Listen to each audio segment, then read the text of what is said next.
वंदे मातरम। जय मातृभूमि, भारत माता की जय। साथियों, जब भी हम चट्टानी हौसलों की बात करते हैं, जब भी हम किसी फौलादी कवच की बात करते हैं, तो एक सुदृढ़ दृश्य जो हमारे समक्ष उपस्थित होता है वे किले होते हैं जिन्होंने प्राचीन भारत में, प्राचीन इतिहास में बड़े बड़े साम्राज्यों की रक्षा की। यदि आप दक्षिण में आंध्र प्रदेश की यात्रा पर जाएं तो आपको कुछ बड़े बड़े ऐसे ही किले नजर आएंगे। उय्यालवाड़ा, रूपनगुड़ी, वेल्ड्रथी, गिद्धलूर इत्यादि विहंगम एवं विशाल किले। यदि आप बारीकी से उन स्थानों पर शोध करेंगे तो आप पाएंगे एक ऐसा महान स्वतंत्रता सेनानी, एक ऐसा महान क्रांतिकारी। जी हाँ, राजे रजवाड़ों द्वारा तो किलों का निर्माण करवाया गए, लेकिन आज़ादी की लड़ाई लड़ने वाले एक ऐसे मतवाले, एक ऐसे क्रांतिकारी ने इतने विशाल किलों का निर्माण कराया। यह संभवतः भारतीय आज़ादी की लड़ाई में अपने आप में एक विरली घटना है, विरला प्रयास है। ऐसे ही एक महान क्रांतिकारी का नाम होता है उय्यालवाड़ा नरसिम्हा रेड्डी। जैसा कि नाम से ही विदित है, दक्षिण भारत में नाम के आगे गांव का नाम भी जोड़ा जाता है। 24 नवंबर सन 1806 में उय्यालवाड़ा नामक ग्राम में इनका जन्म हुआ, जो कि जिला कर्नूल में था, आंध्र प्रदेश राज्य के अंतर्गत। कहा जाता है कि ब्रिटिश साम्राज्य के विरुद्ध एक व्यापक रूप से विद्रोह करने का प्रथम प्रयास यदि किसी क्रांतिकारी द्वारा किया गया तो वो थे नरसिम्हा रेड्डी।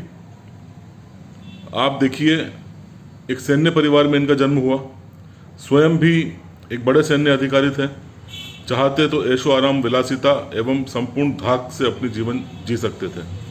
लेकिन जिन्हें आज़ादी प्यारी होती है, जिन्हें मातृभूमि प्यारी होती है, उन्हें संघर्षों की राह ही चुननी होती है। नरसिम्हा रेड्डी ने भी संघर्षों की वही राह चुनी। दादा श्री जयाराम रेड्डी, पिता पेड्डामल्ला रेड्डी। दादा द्वारा ही इन्हें जिम्मेदारी दी गई कि ये भी सेना में शामिल हों, अतः स्वयं सेना में गवर्नर थे। कुदप्पा, अनंतपुर, बेल्लारी, कुन्नूल जैसे महत्वपूर्ण स्थान इनके अंतर्गत आते थे। 66 गांवों की कमान इनके पास थी। 2000 सैनिक इनके अधीन कार्य करते थे। अब आप बताइए, कहाँ किस बात की कमी थी? किंतु मन में मातृभूमि के प्रति असीम स्नेह। जब ब्रिटिशर्स द्वारा रायल सीमा क्षेत्र पर अधिकार स्थापित कर लिया, पुनः नरसिम्हा रेड्डी को जिम्मेदारी दी गई वहाँ ब्रिटिशर्स के लिए आय उगाने की। किंतु इस क्षेत्र में नरसिम्हा रेड्डी ने साफ तौर पर अपने सैनिक अधिकारियों को मना कर दिया कि इस क्षेत्र की आय को वह किसी भी स्तर पर साझा नहीं करेंगे, चाहे इसके लिए उन्हें कुछ भी परिणाम भुगतने पड़े। यह एक तरीके से सशस्त्र विद्रोह की चेतावनी थी अंग्रेजों के खिलाफ। वह स्वयं अंग्रेजों के विरुद्ध सशस्त्र विद्रोह में यकीन रखते थे, स्वयं एक प्रशिक्षित सैनिक थे, सैनिक अधिकारी थे, अतः उन्हें संपूर्ण अनुभव था किस प्रकार लोगों को संगठित किया जाता है, किस प्रकार प्रशिक्षित किया जाता है एवं किस प्रकार अंग्रेजों का मुकाबला किया जाएगा। गोरिल्ला युद्ध के माध्यम से उन्होंने अपने लोगों को संगठित करना प्रारंभ किया। 10 जून 1846 में कोयल कुंडला नामक स्थान पर खजाने पर इन्होंने हमला कर दिया। हमला करने के बाद इन्होंने कंबन की तरफ प्रस्थान किया। वहाँ पर रेंजर था रुद्राराम, उसे मारकर विद्रोह की चिंगारी को और अधिक भड़का दिया। परिणाम स्वरूप वहाँ के कलेक्टर ने इस घटना को अत्यधिक गंभीरता से लिया। यही कारण था कैप्टन नॉट एवं वाटसन जैसे बड़े अधिकारियों को जिम्मेदारी दी गई येन केन प्रकारेण नरसिम्हा रेड्डी को गिरफ्तार करने की या उसे मौत के घाट उतारने की। यही कारण था इनके ऊपर इनाम भी रख दिया गया। यदि कोई सूचना देता है और उस सूचना के आधार पर इनकी गिरफ्तारी होती है तो उसे 5,000 का इनाम दिया जाएगा, और कोई सर कलम करके लाता है तो उसे 10,000 रुपये का इनाम दिया जाएगा। लेकिन नरसिम्हा रेड्डी भी एक सिंह थे, शेर थे।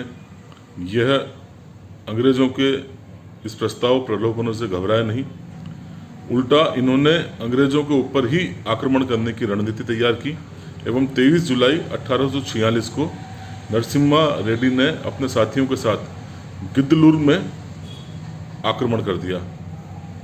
यह एक बहुत बड़ा आक्रमण था जो कि ब्रिटिश सेना पर किया गया था, एवं आक्रमण करने के बाद इन्होंने वहाँ से भागना ही उचित समझा, क्योंकि गोरिल्ला युद्ध का यही मकसद होता है, एक छापामार प्रणाली के द्वारा युद्ध कर भूमिगत हो जाना ताकि पुनः अगले हमले की तैयारी की जा सके।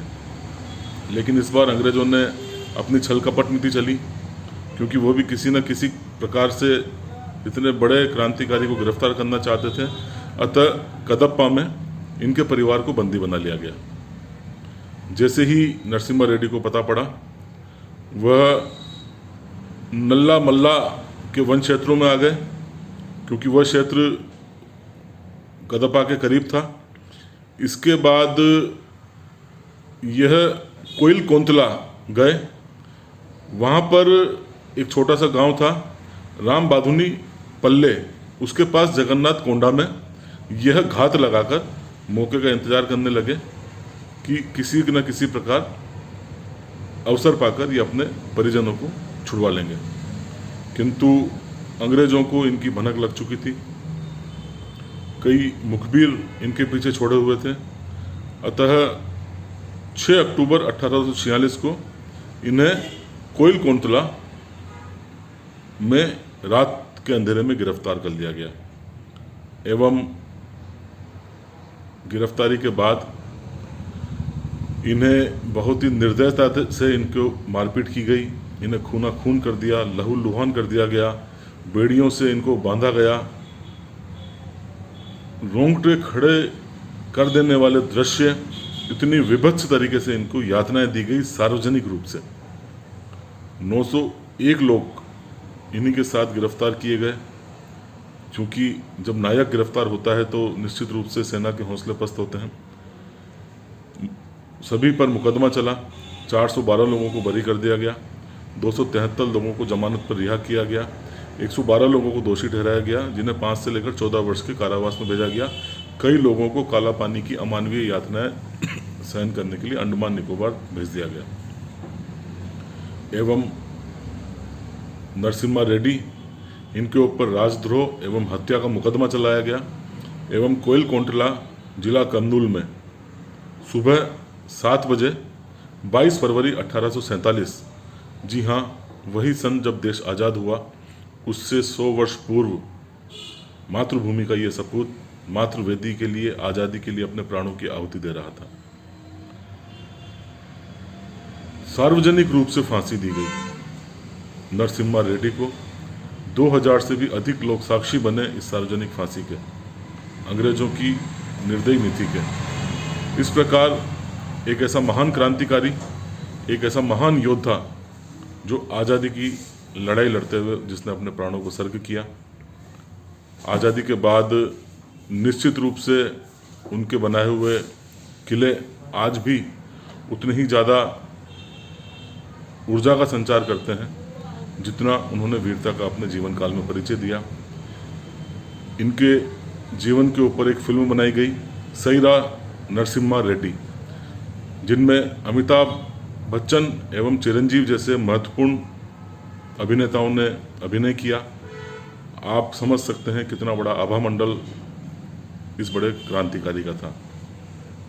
मातृभूमि सेवा संस्था आज़ादी की एक ऐसी महान मशाल को कोटि कोटि नमन करती है, वंदन करती है। जय भारत, जय हिंद।